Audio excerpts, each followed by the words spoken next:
اقبال دی خوشحال بابا بارہ کی وی خوش سرود شاعر افغان شناس آ کے بینت باز گوید بے حراس آ حکیم ملت افغانیاں آ طبیب علت افغانیاں راس قومی دید و بے باکا نہ گفت ہر پہ حق باشوخی رندہ نہ گفت دا خوشحال بابا یاد ہے. خوشحال بابا د پښتو یو داسې شاعر دی یو داسې ادیب دی یو داسې مبارز دی چې د هغه باره کې هغه سره که مونږ وایو چې دنیا کې داسې کم یو کس د انبیا نه علاوه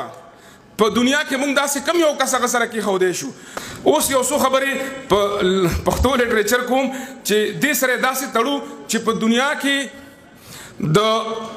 دنیا یو کوم هم دا دعوه نشي کولی چې د هغوی د پښتو د هغوی د ژبې ړومبی بادشاه ړومبی شاعر بادشاه و د پښتو ړومبی شاعر امیر کروړ د قوم بادشاه و. دا په دنیا کې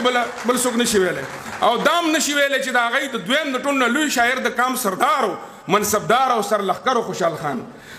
نو داسې نه ده بل دا ده چې په 139 هجري کې چې د پښتو لومبی شاعر مخې ته راځي باقاعده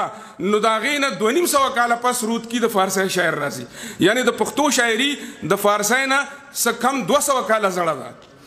د دې سره سره د کله مونږ د پیر روخان بابا دور ته راځو نو په دنیا کې د نظریاتي شاعرۍ ابتدا هم پښتنو کړې ده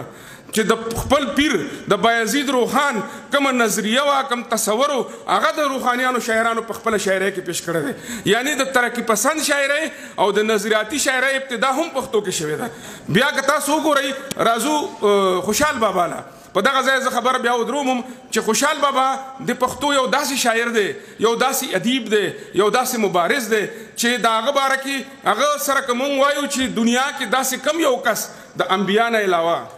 په دنیا کې مونږ داسې کم یو کس هغه سره کېښودی شو. د دنیا هر یو فلسفي راواخلئ د دنیا هر یو تخلیق کار راواخلئ د ګویټې نه علاوه بل یو کس داسې نشته چې هغه مونږ خوشحال بابا سره کېښودی شو. ګویټې واحد کس دی ګویټې کې یو کمیش دی چې هغه جرنیل نه دی پاتې شوی نور هغه ښه بکسر مو ښه ډانسر مو ښه بیالوجي باندې مو 40 کتابونه لیکلي دي ښه لایر مو ښه شاعر مو ښه کریټیک مو داسې خوشحال بابا هم خوشحال بابا هم جغرافیه‌دان و خوشحال بابا هم شاعر و خوشحال بابا هم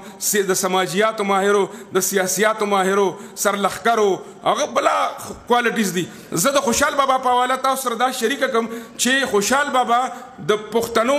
دپاره دوه داسې کتابونه لیکلي دي شاعرۍ نه علاوه چې هغه په دنیا کې هغه وخت سره منفرد یو طب نامه ده او یو دستار نامه ده. د طب نامې سټډي که تاسو اوس هم وکړه کومه چې هغه په میډیکل ساینس لیکلی کتاب دی په هغې باندې په افغانستان کې یو سړي پی ایچ ډي وکړه او هغه د ایلوپیتي او د خوشحال بابا د طب چې کوم اصول دي د هغې کمپیریزن وکړه 50% هغه جدید طب سره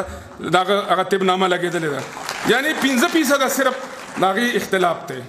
بیا دا ده چې هغه پښتنو لا په جیل کې په قید کې یو کتاب ورکړی دی دستارنامه چې هغه د پښتو د سوشیالوجي او د سیاسیاتو دومره بهترین کتاب دی چې تاسو یې د میکاولي د پرنس د روسو د سوشل کنټریکټ او د کیکاوس د کابوسنامې سره په قطار کې کېښودی شئ او د هغې ټولو نه منفرده ده ځکه چې ډاون ټو ارت ته یعنی چې کوم ځمکني حقیقتونه دي هغه په دستارنامه کې او کوم جمهوري سوچ دی هغه په دستارنامه کې د سوشل کنټریکټ نه هم زیات معیاري دی او د پرنس نه هم زیات معیاري دی او دا زه ډېر په ذمهدارۍ سره هم ځکه چې 3 واړه کتابونه ما صرف لوستي نه دي سکلي مې دي نو ما ته یې پته ده او تاسو یې هم وګورئ. د دې نه علاوه چې دی په آخر کې به زه دا وایم په دې کې خو بیا رحمان بابا هم دی په دې کې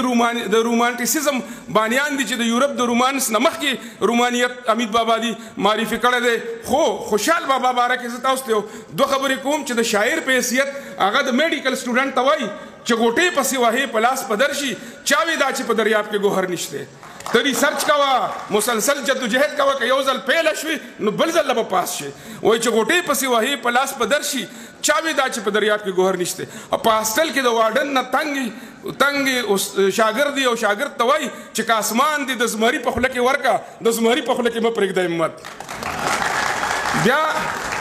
بیا ولس ته وایي چې که طالغه هنر دواړه سره کېږدي زه خوشحال به پکې ونیسم هنر که یو پله راته ټکنالوژي کېږي او بل پله تقدیر زه به تقدیر پرېږدم ټکنالوژي واخلم. 4.5 کاله مخکې خوشحال بابا وایي که طالغه هنر دواړه سره کېږدي زه خوشحال به پکې ونیسم هنر. نو دا زمون خوشحال د زکه اقبال وای اقبال د خوشحال بابا بارکی وای خوش سرود شاعر افغان شناس آ که بیند باز گوید به حراس آ حکیم ملت افغانیاں آ طبیب علت افغانیاں راز قومی دید و بے باکا نگفت ہر پہ حق باشوخی رندہ نگفت دا خوشحال بابا یاد ہے خوشحال بابا بارکی اقبال وای his was versatile personality. He wrote on ethics, romanticism and nationalism. He also wrote his autobiography which is unfortunately lost. تاسو ګورئ افغان واریر پوئټ پښتو اکیډمۍ کې پروت دی په خوشحال بابا دغه مضمون دی د اقبال او د اقبال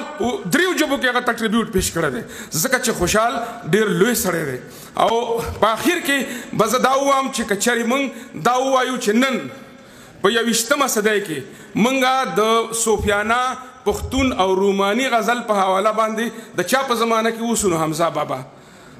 که موږ دا ووایو چې د فلسفیانه روماني او فکري شاعرۍ په حواله باندې موږ د چا په دور کې اوسو نو خان عبدالغني خان که څوک دا ووایي چې د جدید قامي انقلابي نظم په حواله موږ د چا په زمانه یا عهد کې اوسو نو اجمل خټک نو اوس په 21مه صدۍ کې موږ څخه داسې نمونه دي هغه غني خان چې هغه د مشرق روحانیت د هغې تقدس مات که خو په ترخ کې ځان سره واغسته او د هغې د حسن او د ښکلا په غېږ کې ورکه او د دیوال خواله یې وړه او د مغرب رومانیانو ته د دیوال نه آپه لکه تو چلو خو یعنی روحانیت او وجودیت یې داسې غاړه غټی کړل چې خپل خدای ته د تلو جانانه لارې دنیا ته وښوله نو دا زمونږ ژبه ده دا د دې ادب دی که زه دا خبره کوم په دې باندې ډېر زیات وخت لګېدی شي خو بس هم دې ځای به خبره ځکه چې زما خیال دی چې مکمل اطمینان وي د دویم مرګ دویم نوم دی نو یا به زه مړ شم یا به راته تاسو په روحاني توګه باندې مړه شئ نو ښه دا ده چې دې ځای کې بس کوم السلام علیکم